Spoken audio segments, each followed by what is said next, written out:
Welcome to Penugonda times news. Andhra Pradesh ప్రభుత్వం 24 గంటలు నిరంతరం విద్యుత్ సరఫరా చేయాలన్న దృఢ సంకల్పంతో ఒక ప్రక్క అభివృద్ధి పథకంలో పయనిస్తూ ఉంటే ఎక్కడికక్కడ రహదారుల నిర్మాణం చేపడుతున్న నేపథ్యంలో అలాగే విద్యుత్ పోల్స్ ను ఏర్పాటు చేస్తోంది. అందుకు సంబంధించిన విద్యుత్ వైర్లను అక్కడక్కడ నిల్వ ఉంచింది. దీన్ని అదనుగా భావించి సోమెందపల్లి మండలానికి చెందిన కొందరు ఒక ముఠాగా ఏర్పడి విద్యుత్ వైర్లను చోరీ చేస్తూ వచ్చిన డబ్బుతో జలసాలకు అలవాటు పడిన మూట.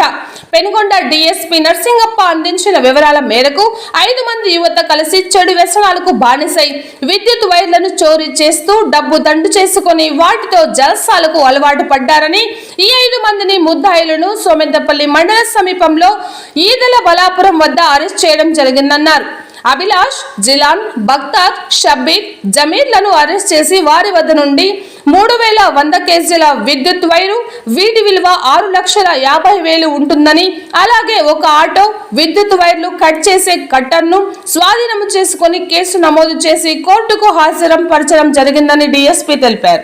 ఛాలెంజ్గా తీసుకొని ఇట్లాంటి ఎట్లయినా సరే ఈ కేసు ఇట్లా ఈ దొంగతనాలు అరికట్టాలి, జరిగిన వాటిని పత్తాచిన ఆలోచనతో సోమందపల్లి ఎస్ఐ గారు, పిఎస్ఐ మరియు వారి సిబ్బంది దీనిపైన ప్రత్యేకంగా చేస్తున్నటువంటి ప్రయత్నాల ఫలితంగా ఈరోజు పక్కా సమాచారంతో ఉదయం 11:30 గంటలప్పుడు ఈదుల బళ్ళాపురం జూలుకుంట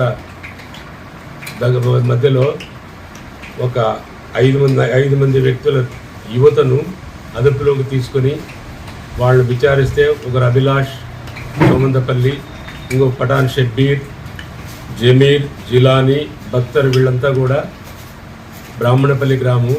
ఇందులో అభిలాష్ వచ్చేసి మగ్గం నేస్తాడు, మిగతా ఇద్దరిలో ఒక ఇద్దరు ఆటో, ఒక ఇద్దరు వచ్చేసి బేల్దారి పని చేస్తారు. వీళ్ళంతా యువత ఈ జల్సాలకు అలవాటుపడి వీళ్ళు ఈ 3 మండలాల్లో ఉన్నటువంటి ఈ వైర్ను, కరెంటు వైర్ను దొంగతనం చేయడం జరిగింది.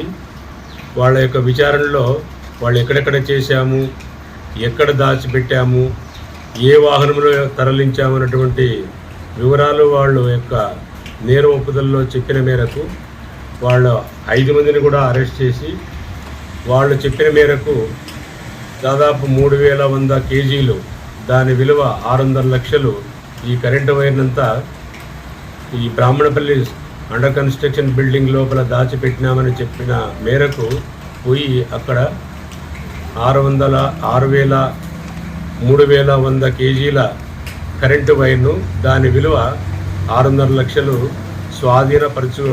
స్వాధీనపరచుకోవడం జరిగింది. వీళ్ళపైన ఈ 3 మండలాల్లో ఉన్నటువంటి ఆ కేసుల్లో అంతా కూడా అరెస్టు చేయడం జరిగింది.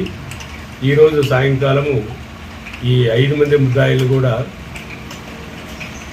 మన Penukonda judicial magistrate first class గారి ముందు హాజరు పెట్టడం జరుగుతుంది.